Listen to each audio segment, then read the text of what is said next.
My name is George Kopolov. I'm a red steel carpenter with Manitoulin Timber Frames, and today we are on top of McLean's Mountain on the property of Northland Power.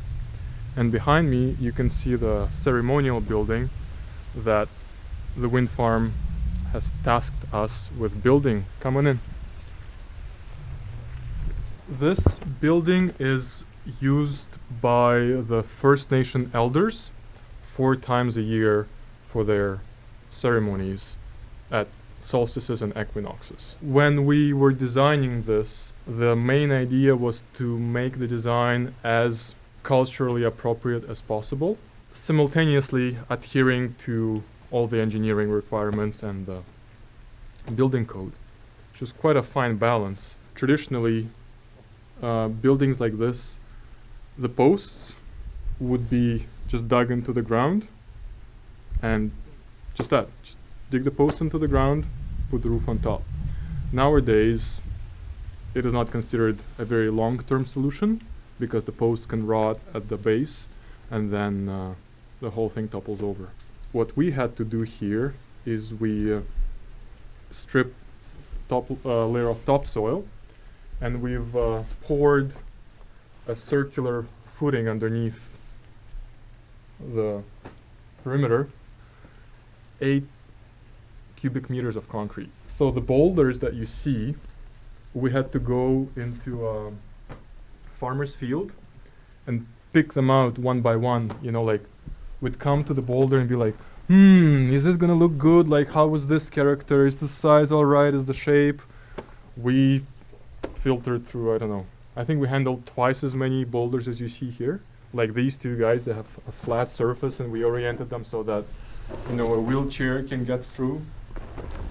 A lot of thought like that. It looked a bit ridiculous to the excavator guy who was helping us. He's like, okay, where's this one going? Like, well, yeah, let's see. Well, it doesn't speak to me. He's like, come on, get this done. Maybe half of the boulder is embedded into solid concrete, 12 inches deep, and the rest of it you can see. And we drilled a hole in each boulder, and we've epoxied a stainless steel rod into the stone and up into the base of the post. So the posts have holes drilled in the ends, and we fill that with epoxy too, so that when they go on, the idea is that if a tornado comes around, it's not going to be able to lift the whole building off. And the secondary challenge is that traditionally all the joinery up above wouldn't be as bulky in this area of North America. First Nation people would generally lash poles together with twine, so they wouldn't employ any kind of joinery. It would be just, you know, one on top of the other, tied together. So we had to use some state-of-the-art steel fasteners. So we used some big 10-inch screws. I think there are 1, 2, 3, 4, 6 in every joint. The idea behind this whole building is that it should be as environmentally conscious as humanly possible.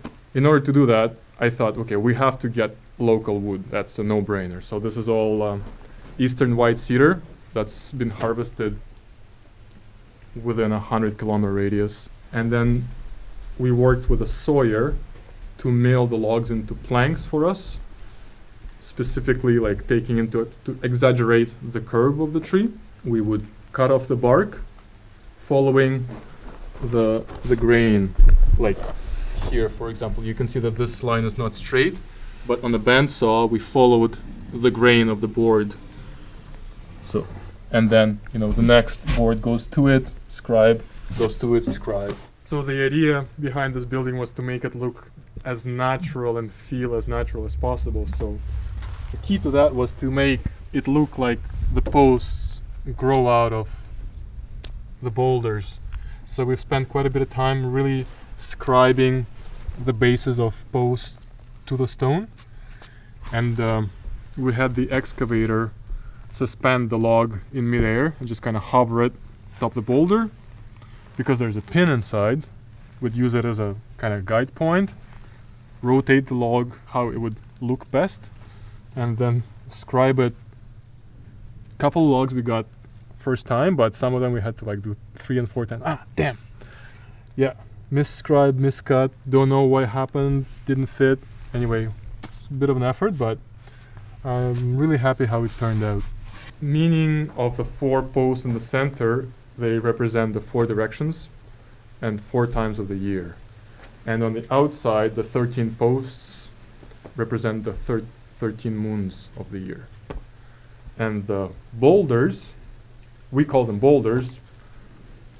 First Nation people refer to them as grandfathers. So we were not placing boulders, we were placing grandfathers to carry the building. Yes. This building is oriented in a very specific way. The doorway is facing directly east, which is the direction of the beginning in the Anishinaabe culture.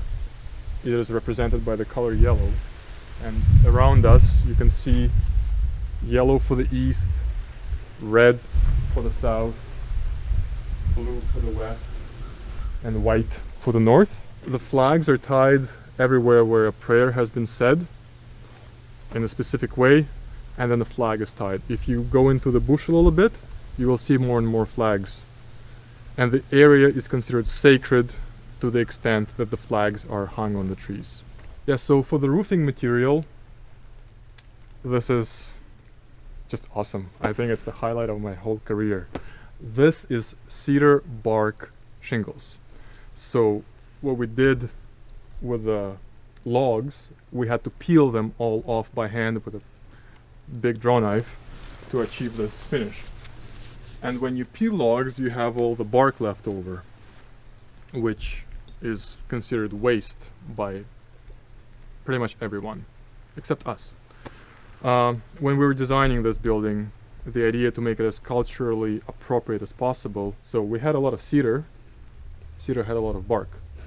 So we spent about 3 days just stripping poles and chopping the bark into 16-inch lengths and then making like bundles with it. To make the shingles last as long as possible, we've installed ice and water shields. So it's a very modern, high-tech membrane that seals around all fasteners that go through it, heats up in the sun, goes and seals all the nail holes.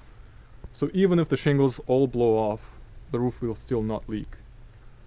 After the ice and water shield, we've installed what's called a cedar breather membrane. You can't really see it, but you can see there's a slight gap between the shingles and the roof edge. So it's this extruded, looks like a spider's web type of plasticky material that gives us a tiny air gap between the bottom of the shingle and the top of the roofing, so that not if, but when the water gets behind the shingle, it doesn't just sit there and rot the shingle from the underside. It has room to escape, so the shingles breathe from underneath. All of these roof framing members are technically hip rafters, and a hip rafter is a roof framing member that is in between 2 separate roof planes. In this building we have 13 roof planes, so every rafter has a, you can see it has a angle up here cut into it. So this surface and that surface, there are 2 different surfaces.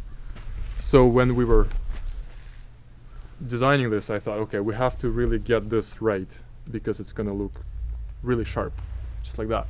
So we had the sawyer fabricate a jig, so he would make one pass as you normally would on a sawmill, and then we had to rotate the log 7 degrees and make the second pass so that, you know, the 2 planes meet.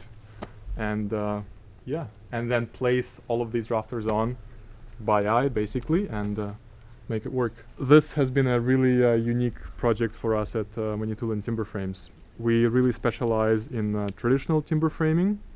That's mortise and tenon joinery, pegged together with hardwood pegs. We really like to make every building unique and make it, I don't know, make people happy every time they walk into their space and make it a work of art. We also do general carpentry, like we can install windows and build decks, things like this. And we also install steel roofing. You can find us online at manitoulintimberframes.ca, and we're also on Facebook.